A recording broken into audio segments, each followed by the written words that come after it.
I'd love to open this up with a question and have us chat for a moment with that question. What makes us human? What do you think makes us human? It's probably my favorite question in the world, actually. And anyone can feel free to unmute themselves and chat, or you could throw it in the chat box. Let me bring the chat box up so I have it in my face. Feelings, that's a really good one. Absolutely. Can you all see my chat box? I think so. You see feelings and personalities in here? Yeah, so you can't, I don't want the chat box to block. No, can you see, let me rephrase that. Can you see the chat box on my screen? Okay, good. We're only seeing your presentation. All right, cool. Yes, personalities. What else do you think makes us human? There's some ugly things that make us human too. You don't got to give me all the cues. Our faults. Our faults. And being able to recognize the fact that we have that fault, but we can still look on. Yeah, right. It's the power to change. Yes, being imperfect, making mistakes, growing from egos. Yes. Oh my Lord, I like you guys. You'd be surprised how adults go through this. They're like compassion and empathy. I mean, they name the nicest stuff. And I'm like jealousy, murder, right? I just start naming all the bad stuff too, because they just love to sit in like compassion. I'm like, whatever, guys. We could be, humanity's not, we're not the best here. We have the potential to be great and kind, and we have the potential to, I don't make light of this. I'm going to say we have the potential to be murderous. I mean, we have the potential to be the complete and total opposite of graceful, right? Like that range is very human. The reason I bring this up is because one of the things that I think is fascinating about our world is that we are human and we spend the least amount of time learning about our humanity, though we are constantly being informed by our humanity. Or excuse me, let me rephrase that. We're constantly being informed about our humanity, and to an extent informed by our humanity from an internal perspective, because that's why I talk about the mechanics of our humanity. Being human is a series of systems and operations that are combining and colliding in a number of ways. And some of those things are internal, some of those things are external, they're outside of us, but it is the relationship between the internal and the external together that is constantly shaping how our humanity is expressing itself. But it does not fundamentally change the mechanics of our humanity, if that makes any sense, right? So if you take a car, for example, there are things both internally and externally that are going to influence how a car works. But the internal and external things are not fundamentally changing the mechanics of the engine. Not unless you literally build a different engine, right? You have to literally go in there and make something different. Otherwise, the mechanics of how that works, like the mechanics of the way that brakes work in a car, right? They work the way that they work. You can influence how well it works or not, but the mechanics around how brakes work, there's typically some, if you will, some pattern ways that that's going to take place. So, pour myself some water. I think about our humanity like that, right? And it helps me better figure out, like, where's my power and control in my own sense of humanity, right? By asking myself those kind of questions. So I want to jump to something that I think is, to me, super fascinating about the current state of the world. And I think for you all, excuse me, really important because of your age and because of your role in shaping the world as it exists right now and the world that you are inheriting over time. Work has shifted fundamentally over the last decade plus, and it's going to dramatically shift and continue changing as we move into the future. Arguably, work has been shifting this way because of technology since like the 30s and 40s. Let me go back a slide. I'm trying to just Get rid of things that are popping up on my screen. Here we go. But from the 30s and 40s, right? Every new stage of technological and industrial revolution has always introduced this issue of new jobs, old jobs, what stays, what goes, what can you replace with machines, what can't you? But again, the last, I'd even argue the last 20 years, I'm thinking about what year it is, 2021. The last 20 years, as the world became increasingly more global because of the internet, things and the way that artificial intelligence has really jumped into this space of like cognitive based intelligences, right? Thinking based artificial intelligences. We have really seen massive shifts in the world and in the economy.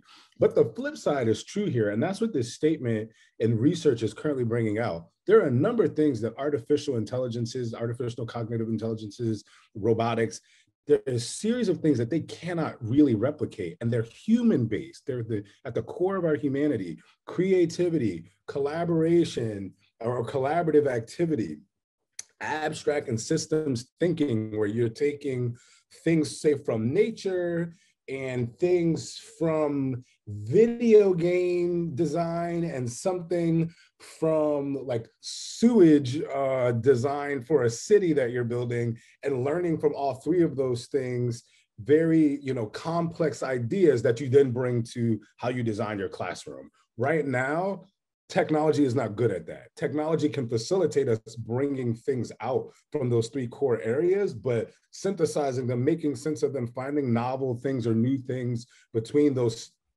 three core areas that are so different from one another, and then bringing it to a fourth area, like a classroom for music. Let's say Indy does that kind of study and then figures out things that he can use in the classroom that seemingly have nothing to do with sewage and pipes and, nature and free flowing water in the middle of the Sudan. Like, that is something technology cannot do, right? And that's that idea of abstract systems thinking, even complex communication that example points to, because being able to talk to those varying groups of people that work in those areas and people impacted by those issues, you got to be able to change the term is like the lexicon. That means the body of words and language and meaning that you're using to talk to a group of people, or that you're using to communicate ideas to a group of people.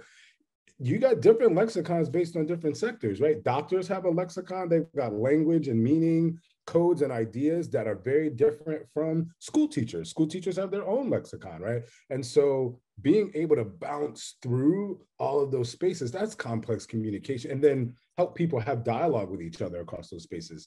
That's complex communication.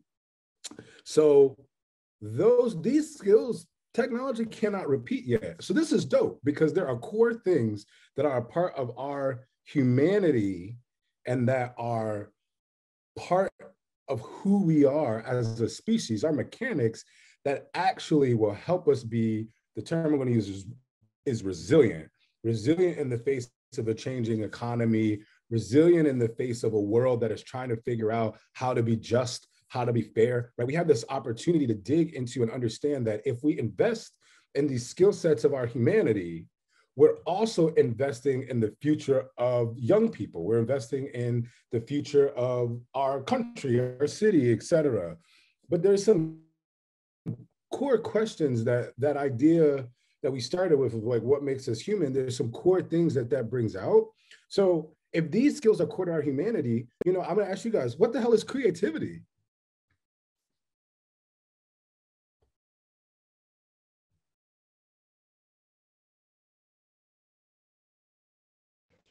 I feel like the ability to think outside the box, for you to go out on a limb and like risk your ideas to somebody else, instead of limiting yourself to just one specific like prompt, I guess. Yes, that is definitely there. What else is creativity? Absolutely, Grace. That's there too. Anyone else? What else is creativity? You can feel free to unmute yourself or drop it in the chat.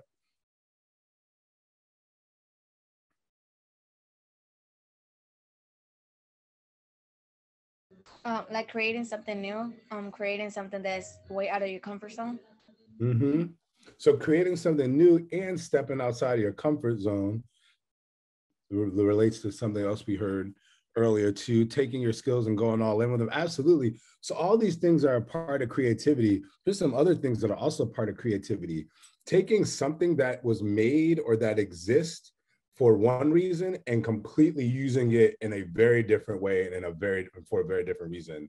Like this can be a marker. This can also be a projectile that I shoot at something to pop a balloon, right? Like that's creativity because it was not built for that reason. I'm supposed to use this to color and write on a whiteboard, not pop balloons or, hit a light to turn off a light bulb, right? But it could be used that way. So that's another example of what's in there. And there's so many other things that are within that space of creativity. This is the thing. Humans have been creative forever since we've been alive. Because to be honest, when we get into the mechanics of our humanity, it takes creativity to figure out how the hell to be alive. Because we're always problem solving. Survival is not guaranteed.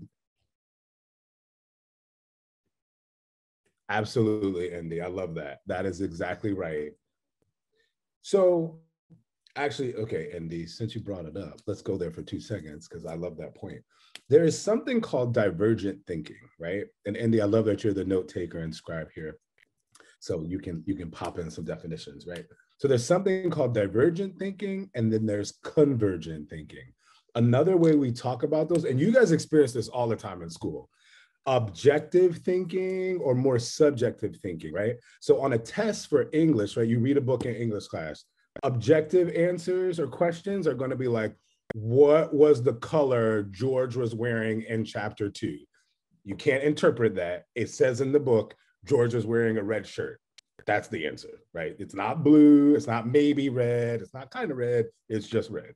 That is the answer. But the chapter might not directly tell you why George is wearing a red shirt. But it might have some clues. Might talk about red in his childhood. It might talk about his house that he grew up in being red. It might talk about the red sunset at night that he always sat outside and watched. And then your test is gonna have an open-ended question of like, can you talk about the significance of red in George's life? Did I say George? Whatever this character's name is. Good, George. In George's life. And why do you think he always wore a red shirt? You're gonna have to use your own thoughts and opinions, take context clues, and try to figure out what that means. So that's convergent thinking, divergent thinking. Multiple answers could be right. There's no right or wrong. It's really about how are you solving the problem and how attuned to the answer, to the problem is your answer, right? Convergent thinking, very straightforward. Single, thank you, Indy. Single and well-established answer. I was just about to say that. It's just what it is. You cannot argue with it, right? Water is wet. Water is not dry. We cannot argue that water is dry. I guess you can, but you're probably gonna lose that argument, right? So, but here's the other one. Here's where it gets divergent. Water tastes good. I know people that think water tastes like nothing and they hate it and they literally have to fight themselves to drink water. Me, I think water is delicious. I don't know. There's not a better flavor in the world to me than the nothingness of water outside of a pork rib. But that's another conversation for another day. So what Indy brought up though with this conversation or that piece around NASA finding that 98% of 4-year-olds pass a genius test, it's because of their divergent thinking. At 4 years old, we've not fully been indoctrinated into the thinking that the mechanics of our humanity are limited.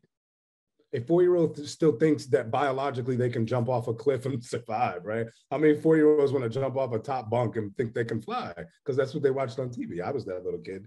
I thought I could shoot I-beams. I watched Superman, I watched X-Men. You could not tell me I couldn't shoot beams out of my eyes and out of my hands. Like I have very vivid memories of forcing myself to try. And there's these great videos online of like kids trying to go Super Saiyan from Dragon Ball Z, right? Got their shirts off. They're just like, oh, it's hilarious, right? But I love it because the belief is fascinating, right? Because it influences how you see the world when you have that kind of belief. And so when you put a test in their face around what could this marker be, they're going to ask questions like, could it be 1,000,000 feet tall? And it's like, yeah, there's nothing in this test that said it couldn't. And when the marker is 1,000,000 feet tall versus, the couple of inches that it is in my hand, you can do very different things with that marker, right? You can ask questions like, could it be made out of rubber foam? Can I paint it, right? All of a sudden, the complexity of what's possible, right? That's what 4-year-olds have figured out. And arguably, you end up in school and it pushes creativity right out of your world, right? School is not built to function with the mechanics of your humanity. Not in a way that leads you to a future that is built around these things in your humanity that really matter. Because look, we just took creativity and broke apart all that it means in a million, yes, in the unless you're at Dobbins, a million things that it means and all these other ideas that are there. And that's just human creativity. We could talk about collaboration and collaborative activity and say, what does that look like? We could do the same thing for, what does it mean to do systems thinking and abstract thinking? Like all of those parts of our humanity and these skill sets are made of a whole bunch of other skill sets. But all of this potential for us to invest in our humanity has to be grounded in the reality of what does it mean to be human? And so what it means to be human is that you develop in these 4 core areas at the same time. This is like the fundamentals of developmental science as applied to human beings. You develop in 4 dimensions at the same time that are co-occurring. That's why you see these circles inside of one another in this larger ocean, right? Because you are a biological being that has a psychological makeup, and human beings are social creatures. We are social animals, right? We have to be with one another to literally survive. If you don't, you will literally wither and die the younger you are. And the older you are, you just die faster, right? They've looked at this at both ends of the spectrum. You cannot leave infants alone, and you surely cannot leave the elderly folks alone, right? There are all kind of interesting initiatives to keep elderly folks from being isolated because it is awful for their health.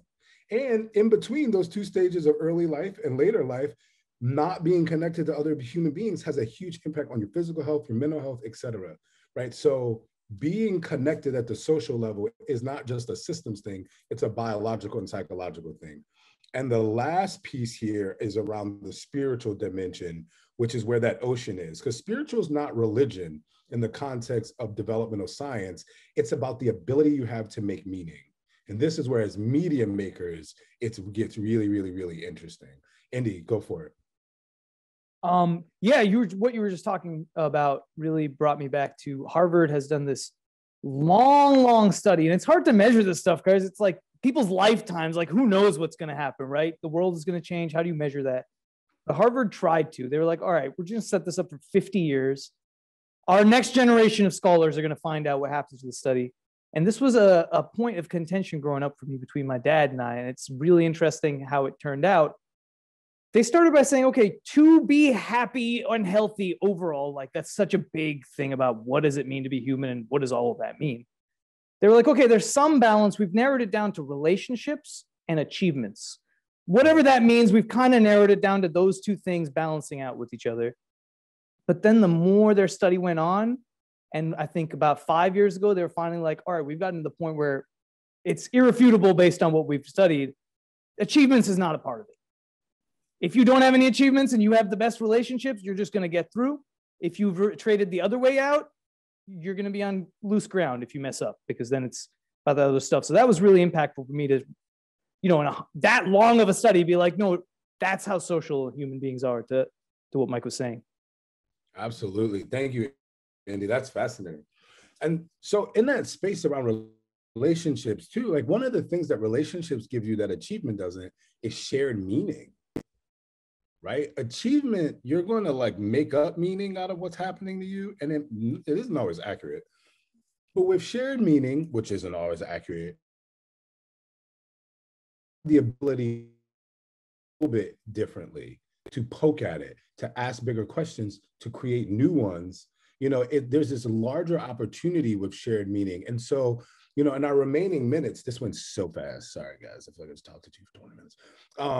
I want to lift up the difference between narratives and stories, right? A story, actually, wow, if we had more time, I want to ask you all, what is a story? But I would love to know if everyone knows what narrative is too, because I know we have some sophomores and freshmen here.